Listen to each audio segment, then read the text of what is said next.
at collaboration and or integration of what they're doing, especially policy of audit of commercialization, so that the faculty members and industry can actually benefit from what is coming out of research and out of collaboration. I have even patented seed, regular seed, the ordinary seed for planting, agricultural seed. And the professor who did that, you can imagine how much is getting in his research and what is coming to the need. Just patenting seed, commercialization of regular seed and products. Then there must be these Nigerian universities must be forward-looking for future trends in technology. These technologies often emanate from the Western countries.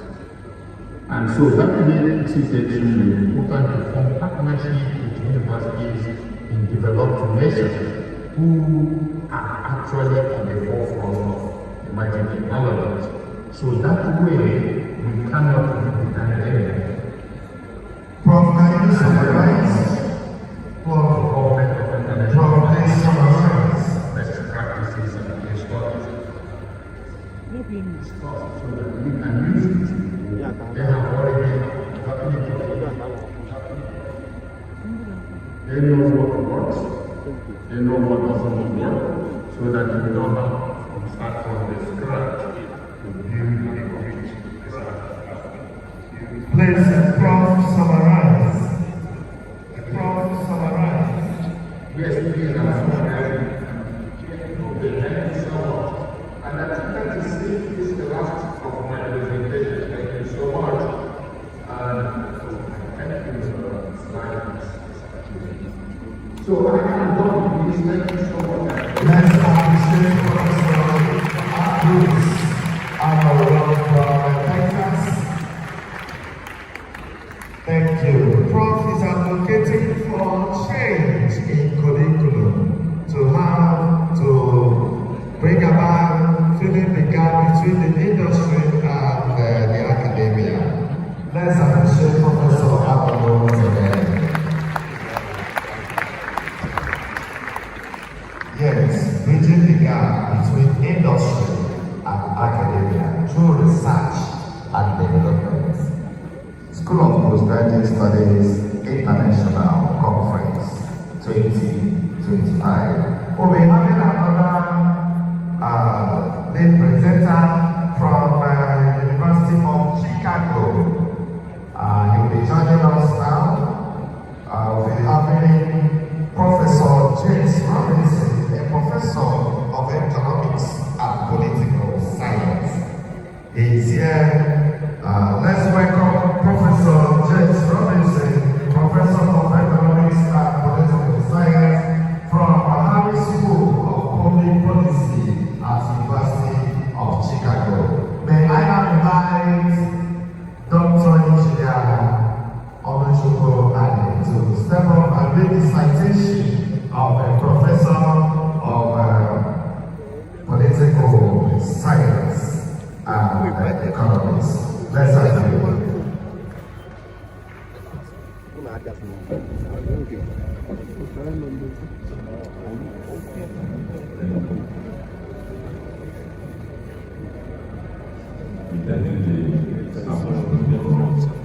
I read the brief profile of Professor James A. Robinson. All right. James Allen Robinson, born 1960, is a British American economist and political scientist.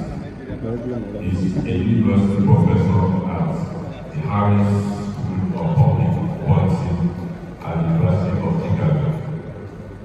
At Harris, he previously led the Parsons Institute of the Study and Resolution of Global Conflicts. Robinson previously taught at Harvard University from 2004 to 2015.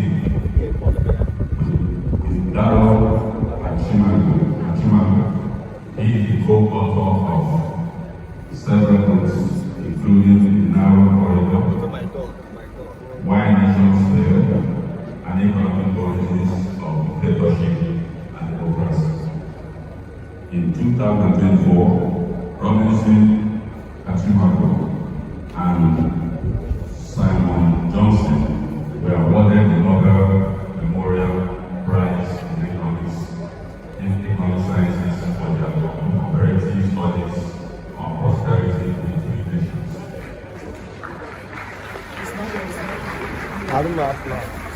Education.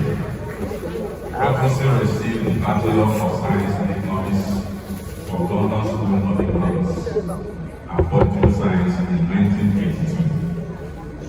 The Master of Arts in Economics from University of Warwick in 1986 and the Doctor of Philosophy in Political Science from Yale University in 1993.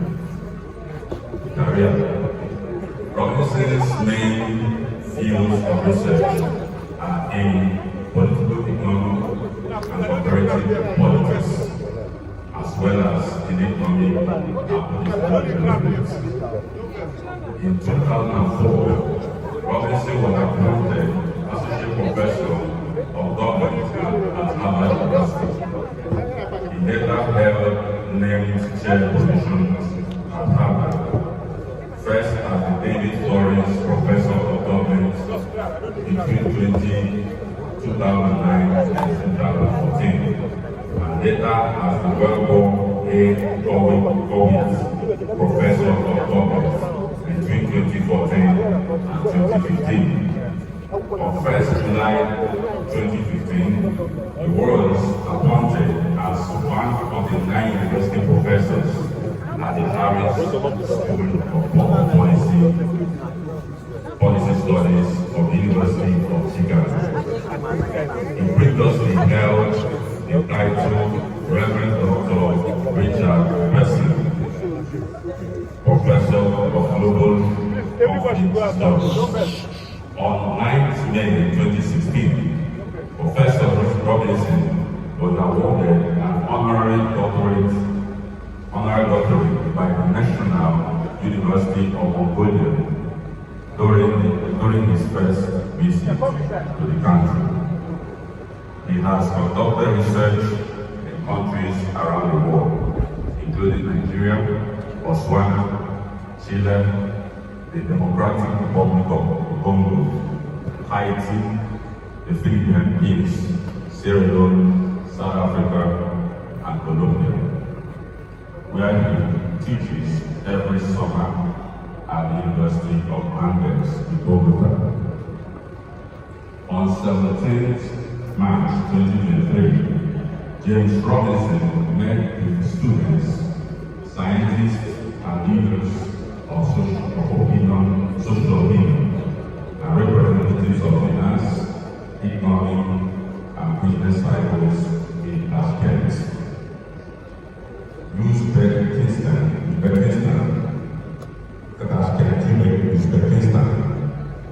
In an interview, Robinson discussed the construction of inclusive institutions in authoritarian countries, the challenging development of countries post-colonialism, the mistakes made consciously, and answered questions regarding the Kingdom Party. Section of Bruce Beckenston in his book, Why Nations Fail. He has collaborated extensively with the long-time co-author Derek Achimago after meeting at London School of Economics. Ladies and gentlemen, the Dean of Postgraduate Studies, Global Studies, Professor here present, ladies and gentlemen, I present an erudite scholar and phenomenal academic, Professor James A. Robinson, for his speech.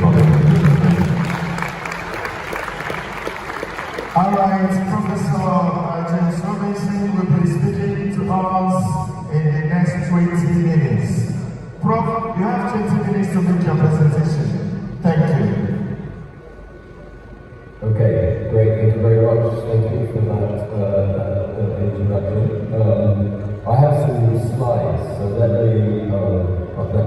my slides. Okay, I have too much to talk about, so let's see how far I get. Okay, so I know the thing. Can you hear me okay? Stop now. That's a kind The theme of the conference is a very practical thing, and I'm much more side, much more on the academic side of practical as you know. So I'm just going to talk a little bit about some of the way I think about some of my research interests in Nigeria, particularly in Nigeria, and try to throw out a little bit of a big picture of comparative development, historical development in Africa that I've been thinking about and thinking through, and it goes under the rubric of wealthy people. Okay, so let me talk about wealthy people. I think, I want to propose a way of thinking about Africa comparatively. Many of the facts are very familiar, to scholars like yourselves about what Kenya Conrad's called great divergence, that over the last 250 years, world inequality has emerged, and Africa has sort of been at the bottom of that income distribution, and a lot of research is focused on why, what are the mechanisms that have stopped economic flourishing in sub-Saharan Africa. There's a lot of research on, the impact of the slave trade, colonialism, and kind of the travails of, post-colonial state building and economic development. But what I want to talk about in my brief amount of time is what set Africa onto this path. And, in what way was it different from the rest of the world? Okay, I'm going to do that by starting with the fact, which I think is very significant, and then I'm going to explain the fact. And the fact is, something that I think strikes one as an outsider coming to Africa is how politically decentralized Africa is. Okay, so one way of talking about that is to say, here's my calculation. I don't have enough time to go into how the calculation was made, but probably at the time of the scramble for Africa, there were 45,000 independent polities in Africa. So sitting in eastern Nigeria, this won't be very surprising to you. My estimate is there were 470 independent polities just in eastern Nigeria. Okay, so by polity, I mean politically autonomous communities. So in eastern Nigeria, probably more or less every single community is politically autonomous. You have institutions, you have political institutions, you have social institutions, and it distinguishes itself from neighboring political institutions. Of course, there were bigger identities, there were things that kept people together in eastern Nigeria, religious ideas, family beliefs. There were oracles, like Anachuku, that kind of held adherence throughout the region. It doesn't really matter if it is 45,000 or 40,000 or 60,000, it's just a lot. And so, if you think about that same period, there were probably 50 polities in Europe. So how come there were 45,000 polities in Africa? If I look at Nigeria, this is just taking the kind of Murdoch's ethnographic atlas of different groups in African society, and then just kind of dividing them up into the politics, just gives you some sort of visceral sense of how politically decentralized. Of course, you see there's a lot of variation in Africa. There was a lot of polities in parts of the Middle Belt and the Jos Plateau, for example, in eastern Nigeria, right in the west, but there were other parts, like in the Fulani Emirates, for example, that were much more centralized parts of Yoruba land, Benin, of course. Okay, so where does all this come from? Well, I think that's tied to this notion of wealthy people. So this is a phrase which was innovated by anthropologists in the 1970s to sort of say, the most fundamental principle of African society is wealthy people, that social networks and social relations are valued over everything, over material objects, and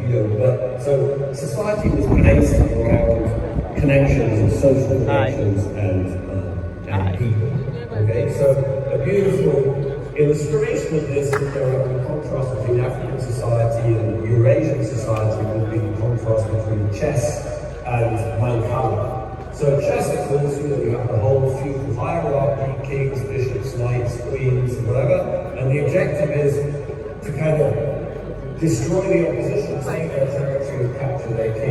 So that's sort of Eurasian history in a nutshell.